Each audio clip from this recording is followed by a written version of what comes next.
আসসালামু আলাইকুম দর্শক, আজকে তৈরি করে দেখাবো মজাদার একটি ডেজার্টের রেসিপি। আজকে তৈরি করব আমি সুজির বরফি। তবে আজকে সুজির বরফি আমি তৈরি করেছি গুড় দিয়ে।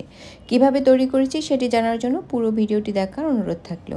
প্রথমেই আমি একটি প্যানে নিয়ে নিব 1/3 কাপ তেল আর ঘি এর মিশ্রণ। চাইলে পুরোটাও ঘি ব্যবহার করতে পারেন, কোনো অসুবিধে নেই।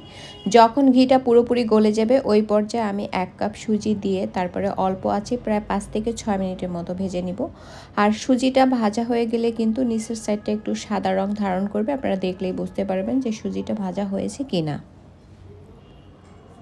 এরপরে যখন সুজিটা কাঙ্ক্ষিতভাবে ভাজা হয়ে যাবে, তারপরে এখানে আমি অ্যাড করে দিব একদম গরম দুধ। জাল করে নেওয়া ঘন দুধটা আমি ব্যবহার করেছি, আর আমি দুধ দিয়েছি কিন্তু 3 কাপ। এবারে দুধের সাথে অনবরত নেড়েচেড়ে সুজিটাকে রান্না করে নিতে হবে যতক্ষণ না সুজিটা আরও কিছুটা ঘন হয়ে যায়। আর এই পর্যায়ে কিন্তু অনবরত নাড়তে হবে, আর না হলে কিন্তু সুজিটা দলা পেকে যাবে।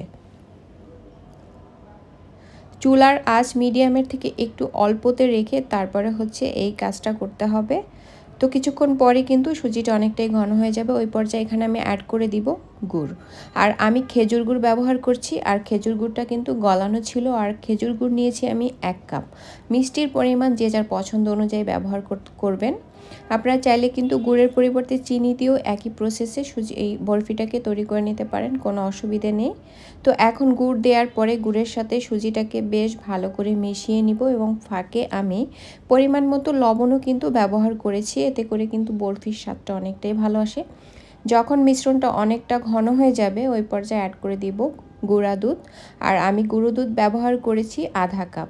এবারে গুঁড়ো দুধের সাথে বেশ ভালো করে মিশিয়ে নিতে হবে। যখন মেশানো হয়ে যাওয়ার পরে এরকম একটি স্মুথ ডো তৈরি হবে ওই পর্যায়ে এখানে অ্যাড করে দিব আমি 2 টেবিল চামচ ঘি। এবারে ঘিয়ের সাথে বেশ ভালো করে মিশিয়ে নিলেই কিন্তু আজকের বরফির মিশ্রণটা একদম রেডি হয়ে যাবে।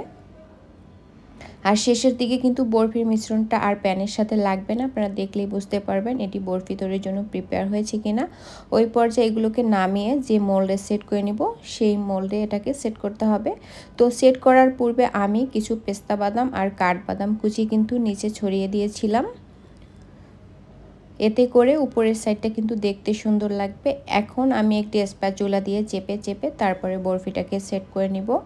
আর আমার বরফিটা সেট করা হয়ে গিয়েছে। এখন আমি এটাকে কিছুটা ঠান্ডা করার পরে আমি নর্মাল ফ্রিজে রেখে দিব প্রায় 1 ঘন্টার মতো। আধা ঘন্টা পরেও কিন্তু কেটে নেওয়া যাবে, তবে 1 ঘন্টা রাখলে বরফিটা বেশ ভালো করে সেট হয়। তো আমার বরফিটা সেট হয়ে গিয়েছে, আমি আনমোল্ড করে নিয়েছি। এখন পছন্দ মতো শেপে কেটে পরিবেশন করে নেব। আজকের বরফি তৈরির এই রেসিপিটি যদি ভালো লেগে থাকে তাহলে আমার পেজটি ফলো দিয়ে রাখবেন। ইউটিউব চ্যানেল থেকে দেখলে আমার চ্যানেলটি সাবস্ক্রাইব করবেন। সবাই অনেক ভালো থাকবেন।